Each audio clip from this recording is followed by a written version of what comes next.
Group ជ្រាបសួរប្រិមិត្តដែលគ្រប់គ្រងជាមួយអង្គភាពអាស៊ានលីគណៈពេលនេះខ្ញុំបាទ DJ K កំពុងនៅខាងភូមិបូកគី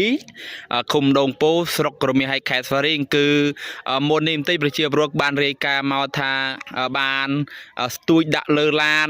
ដេញជាប្រភេទឈើកម្រណាបាទគឺឈើមិនដឹងថាជាប្រមាណឆ្នាំទេឥឡូវគឺយកមកដាក់ដីកន្លែងអូកន្លែងទីស្នាក់ការនៅខាងភូមិបូកគីឃុំដងពោស្រុករមាសហៃខេត្តស្វាយរៀងលោកពូមើលតាមមើលទៅលោកពូឃើញអាឈើគេធំធំអញ្ចឹងស្ដាយទៅពូពេលរបស់ដេញកម្រទុកចាក់យូរពេលគេគោះឡើងអស់អញ្ចឹងស្ដាយទៅខ្ញុំដូចជាមិនដែលឃើញហុយស្ដាយទៅពេលឃើញអញ្ចឹងស្ដាយធំសិតមានអ្នកកាន់ណាពូណាបាទសិតមានអ្នកកាន់លោកពូណាសិតមានអ្នកកាន់ឥឡូវនេះឥឡូវលោកពូនេះមើលមកមើលទាំងអស់គ្នាពូនេះខ្ញុំវាមិនដែលឃើញបាទខ្ញុំឃើញស្ទួយដាក់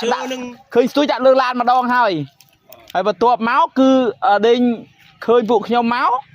លើកដាក់ពីលើឡានចុះវិញហើយលើឡានទៅបាត់ឥឡូវទុកចោលអញ្ចឹងនៅខាងមន្ត្រីជលផលព្រៃឈើបាទមកដល់ខាងភូមិបូកគីបងណាភូមិបូកគីឃុំអណ្ដូងពោស្រុករមាសហៃខេត្តស្វាយរៀងមកមើលផងនេះគឺដើមស្វាយកម្រធំពូនេះដូចអានេះដើមកណ្និនណាពូនេះនេះ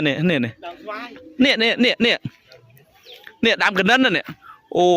ធំណាស់នេះផែដើមកណ្និននេះដើមកណ្និននេះដើមកកោះដើមច្បក់ហ្នឹងបាទច្បក់នេះមើលស្លឹកសិនមើលស្លឹកមើលលោកពូច្បក់ក៏អីក៏កណ្និនច្បក់អូបើច្បក់អីស្រួយទៅបងកណ្និនច្បក់ខ្ញុំថាស្លឹកស្រួយដូចជាកណ្និនមិនលោកពូពូជំនាន់មុនដឹងណាអូយ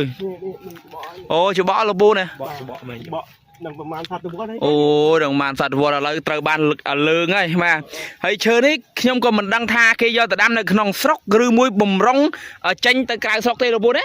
យើងមិនអាចសន្និដ្ឋានបានទេបាទព្រោះខ្ញុំនៅមើលគោបាទព្រោះលោកពូគាត់អ្នកមើលគោអ្នកនៅហ្នឹងអញ្ចឹងខាងមន្ត្រីជលផលខេត្តខាងមន្ត្រីជលផលខាងមន្ត្រីដេញព្រៃឈើខេត្តស្វាយរៀងមេតាចុះមកមើលផងបាទមេតាចុះមកមើលផងកុំអោយថាពេលគេយកឈើមកទុកចោលអញ្ចឹងមិនដឹងថាយកមកពីណាយកមកពីណីដាក់លើទឹកដីនៅខាងភូមិបូកគីឃុំអណ្ដូងពោស្រុកមាសហៃខេត្តស្វាយរៀងអត់ដឹងរមចាស់អត់ឃើញបាទខាងលិចខ្នល់ជាតិបាទខាងលិចខ្នល់ជាតិណា